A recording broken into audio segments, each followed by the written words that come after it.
ગરમીમાં થોડા એ થયા છે, એકવાર આપણે જોરદાર નારો લગાવીએ. બોલો ભારત માતા કી ભારત માતા કી જય જોહર જય જોહર. ચૈતર ભાઈ તું આગે बढ़ो, ચૈતર ભાઈ તું આગે बढ़ो. અહીંયા ગાડી ઉપસ્થિત આપણા સૌના લોક લાડીલા ધારાસભ્ય શ્રી ચૈતરભાઈ વસાવાનું એકવાર આપણે જોરદાર તાળીઓના ગણગણાટથી એમનું સ્વાગત કરી લઈએ મિત્રો.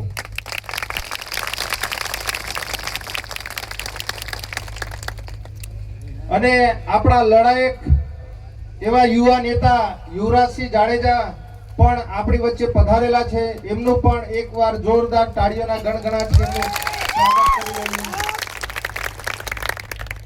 અહીંયા ગાડી આપણા નર્મદા છોટાઉદેપુર જિલ્લાના પ્રમુખ શ્રી એવા રાધિકાબેન રંજનભાઈ તડવી, આપણા નસવાડી તાલુકાના પ્રમુખ શ્રી એવા ઈશ્વરભાઈ, તેમજ તમામ મહાનુભાવો, આજુબાજુ ગામથી પધારેલ સરપંચશ્રીઓ, માજી સરપંચશ્રીઓ, ગામના યુવા સાથી મિત્રો, ભાઈઓ બહેનોનું હું આમ આદમી પાર્ટી પરિવાર તરફથી તમારું દિલથી ખૂબ ખૂબ હાર્દિક સ્વાગત કરું છું.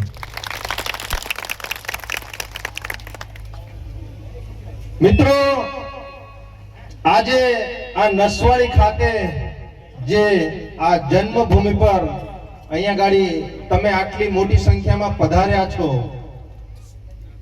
આ જનમેદની જોઈને આજે ભારતીય જનતા પાર્ટી અને કોંગ્રેસના નેતાઓ રાત્રે બે વાર પાણી પીશે એવું લાગી રહ્યું છે.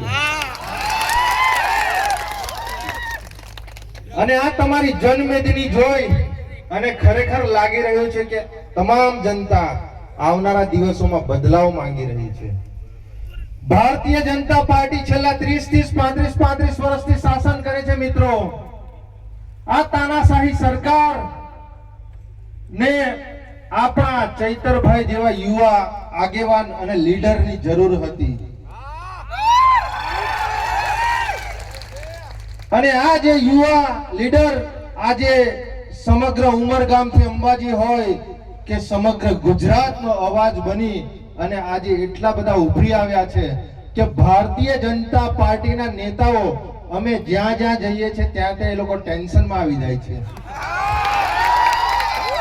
આજે ઘણા બધા તાલુકા પંચાયત, જિલ્લા પંચાયતના સદસ્યો હોય, ધારાસભ્ય હોય, સાંસદ સભ્ય હોય, એમને પોતે ટેન્શન આવે છે કે આજે ચૈતરભાઈની સભા ક્યાં ગાડી છે. કદાચ ચૈતરભાઈની સભા અમારા વિસ્તારમાં તો નથી ને, અમારા તાલુકામાં તો નથી ને, અમારા વિધાનસભામાં તો નથી ને. એ બિચારાઓ ભાજપના નેતાઓને આજે એમને ઊંઘ નથી આવતી, કેમ કે ચૈતરભાઈ એક દિવસ ઉમરગામ હોય, બીજા દિવસે અંબાજી હોય, ત્રીજા દિવસે છોટાઉદેપુર હોય, બીજા દિવસે દાહોદમાં હોય. એટલે ચૈતરભાઈ વસાવા એ જ્યાં જ્યાં જાય છે ત્યાં ત્યાં જનમેદની જાણે મધમાખીની જેમ એમની સાથે સાથે આવે છે. આવનારા દિવસોમાં મિત્રો તાલુકા પંચાયત, જિલ્લા પંચાયત આવી રહી છે અને આજ તાલુકા જિલ્લા પંચાયતમાં ઘણા બધા નેતાઓ જે શોભાના ગાંઠિયાની જેમ જે લોકોએ 5-10 વર્ષથી એ લોકો ખુરશી સંભાળીને બેઠા છે, એ લોકોને પણ ઊંઘ આવવાની હવે બંધ થઈ ગઈ છે. કેમ કે ભાજપના ઘણા બધા નેતાઓ અમે આપણા વિસ્તારોમાં ફરીએ છીએ તો એવું કહે કે તમે નસવાડીમાં ના આવતા, તમે છોટાઉદેપુરમાં ના આવતા, તમે દાહોદમાં ના આવતા. મિત્રો, ઘણા બધા સાહેબ શ્રી પર ફોન આવે છે, અમારી પર ફોન આવે છે કે તમે જ્યારે જ્યારે અમારા વિસ્તારમાં આવો છો હવે તો દરેક લોકો ચૈતરભાઈની જેમ ગામે ગામ અને તાલુકા પંચાયતે અવાજ ઉઠાવતા થઈ ગયા છે. અમે જ્યાં જ્યાં કાર્યક્રમો રાખીએ છીએ ભાજપની, ત્યાં ત્યાં અમારે જનમેદની ભેગી કરવી હોય તો અમારે મનરેગાના માણસોને લાવવા પડે છે, અમારે શિક્ષકો, તલાટીઓ, આંગણવાડી બહેનોને આદેશ આપવો પડે છે, એમને ટાર્ગેટ આપવો પડે છે. ત્યારે મિત્રો ઘણા ગાંઠિયા 500 થી 1000 માણસો માંડ ભેગા થઈ રહ્યા છે. આજે મિત્રો, આજે આપણા જ વિસ્તારની વાત કરીએ તો આ સરકારની માનસિકતા એવી છે કે આજે તમે જો આજે આપણા વિસ્તારોમાં જે નાના મોટા ડુંગરો છે, આ ડુંગરો પર જે અંદર જે ખાણ અને અંદરથી જે કોલસો અને ઘણા બધા એવા તત્વો અંદરથી નીકળી રહ્યા છે, તો આ ભારતીય જનતા પાર્ટીના નેતાઓ જે આ રેતીનું ખૂબ મોટા પ્રમાણમાં ખનન કરી રહ્યા છે, હવે એમની નજર આ આપણા ડુંગરો પર પડી છે. મિત્રો, આવનારા દિવસોમાં જે આ નાના નાના ડુંગરો છે, એ ડુંગરો પર પણ આવનારા દિવસોમાં આ ખાણ ખનીજ માફિયાઓ અને ભારતીય જનતા પાર્ટીના નેતાઓની આ નજર પડી રહી છે. એ લોકો આવનારા દિવસોમાં અડાણી અંબાણીને આ બધા ડુંગરો આપી રહ્યા છે.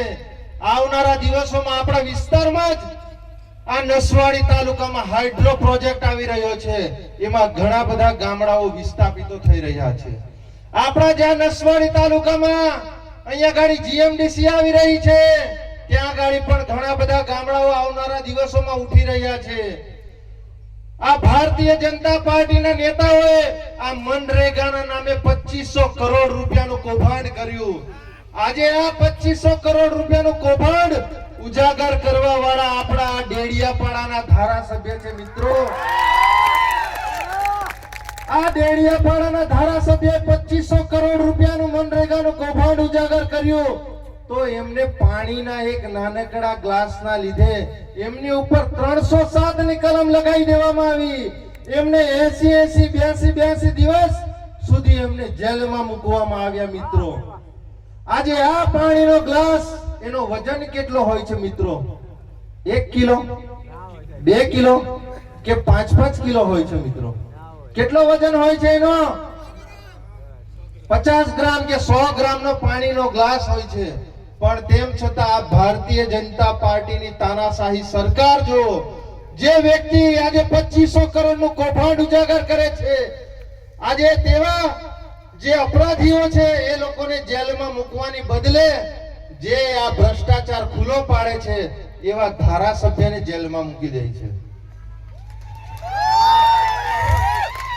એટલે અમે તો ઉમરગામ અંબાજી હોય કે સમગ્ર ગુજરાતમાં ચૈતરભાઈ અને અમારી આ પૂરી ટીમ, આ તમામ ભારતીય જનતા પાર્ટીના નેતાઓ, સરકારો અને પ્રશાસન સામે મિત્રો અમે એમની સામે અવાજ ઉઠાવીએ છીએ. અમારી પર ખોટા કેસો કરી દેવામાં આવે છે, ખોટી એફઆઈઆર કરી અને અમને જેલમાં મૂકી દેવામાં આવે છે. પણ મિત્રો, આવનારા દિવસોમાં આપણે ગામે ગામ, ઘરે ઘરે આપણે ચૈતરભાઈ વસાવા પેદા કરવો પડશે અને આપણે આપણા હક અને અધિકાર માટે અવાજ ઉઠાવવો પડશે. આપણે આરોગ્ય માટે, શિક્ષણ માટે, આપણે રોડ રસ્તા માટે, પાણી માટે, તમામ માટે આપણે આવનારા દિવસોમાં અવાજ ઉઠાવવો પડશે. શું તમે અવાજ ઉઠાવવા માટે તૈયાર છો? જો મિત્રો, તમારે બધાએ જાગવું પડશે. અમારી ટીમ બહુ નાની છે, પણ આવનારા દિવસોમાં સંઘર્ષ બહુ મોટો છે. અમે અને ચૈતરભાઈ અને અમારી પૂરી ટીમ તો સમગ્ર વિસ્તારમાં અમે અવાજ ઉઠાવીએ છીએ, પણ તમારે પણ આપણા વિસ્તાર માટે અને આપણા સમાજ માટે આપણે અવાજ ઉઠાવતા થઈ જવું પડશે. આજે તમે જુઓ, નલ સે જલ યોજના આજે ઘરે ઘરે આ સરકાર શ્રીઓએ સમગ્ર ગુજરાતમાં, સમગ્ર ટ્રાઇબલ વિસ્તારમાં નળો તો નાખી દીધા છે. મિત્રો, પણ શું તમારા ઘરે જે આ નળો નાખ્યા છે એમાં પાણી આવે છે ખરું? મિત્રો, અમારા ઘરે નળો નાખ્યા છે ત્યાં તો પાણી નથી આવતું, પણ કદાચ તમારા વિસ્તારોમાં જે નળો નાખ્યા છે એને ચેક કરી લેજો. કદાચ પેટ્રોલ, ડીઝલ કે પછી પૈસાની એમાંથી ધારા ના નીકળે. મિત્રો, આજે આપણા વિસ્તારમાં અમે જોઈએ છે ઘણા બધા લોકોને એક્સિડન્ટ થાય, કોઈને હાર્ટ એટેક આવે, કોઈને ગંભીર બીમારી થાય છે. આજે તમામ મારા સાથી મિત્રો પાસે આ ભારતીય જનતા પાર્ટીએ છેલ્લા 10-15 વર્ષથી એમને આયુષ્યમાન કાર્ડ આપ્યા છે, માં અમૃતમ કાર્ડ આપ્યા છે. મિત્રો, આપણા આ છોટાઉદેપુર અને નસવાડી જિલ્લામાં આજે આ અમૃતમ કાર્ડ જે તમારા ઘરે ઘરે છે એ કઈ હોસ્પિટલમાં ચાલે છે? છોટાઉદેપુર જિલ્લામાં કે નસવાડીમાં કશે ચાલે છે ખરો? મિત્રો, હે આ ભારતીય જનતા પાર્ટીના નેતાઓએ આપણને આ 10-10, 15-15 લાખ રૂપિયાના જે કાર્ડો આપ્યા છે એ ફક્ત આપણે એને તિજોરીમાં મૂકી દેવા પડે છે અને એને દર 15 દિવસે મહિને એને સાફ સફાઈ કરીને મૂકવું પડે કે ભાઈ કશે મુકાય તો નથી ગયું ને, કશે ખોવાય તો નથી ગયું ને. હે, આ ભારતીય જનતા પાર્ટીની સરકાર આપણને આ કાર્ડો આપીને કોણીએ ગોળ લગાડે છે. મિત્રો, જે આ કોણી પર જે ગોળ લગાડો, તમારી જીભ ત્યાં ગાડી પહોંચવાની નથી. અને એ કાર્ડો આજે આપણે ફક્ત છોટાઉદેપુર જિલ્લો હોય કે નર્મદા જિલ્લો હોય, આ કાર્ડો કોઈ પણ જિલ્લામાં ચાલતા નથી, કોઈ પણ હોસ્પિટલોમાં ચાલતા નથી. અને કોઈ ગંભીર ઘટના થઈ જાય છે તો આપણે એમને બરોડા લઈ જવા પડે છે. અને બરોડા જેટલા લોકો આપણે લઈ જઈએ છીએ એમાંથી 90% લોકો એક્સપાયર થઈને આવે છે. ફક્ત એમને આપણે અહીંયા ગાડી લાકડા તૈયાર રાખવા પડે છે. મારી વાત સાચી છે કે ખોટી છે મિત્રો? એટલે આપણે જાગવું પડશે મિત્રો.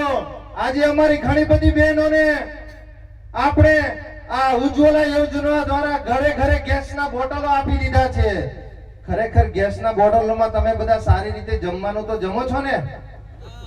મારી બહેનો જમો છો ને? કે પછી હમણાં બી લાકડા જ ફૂંકો છો?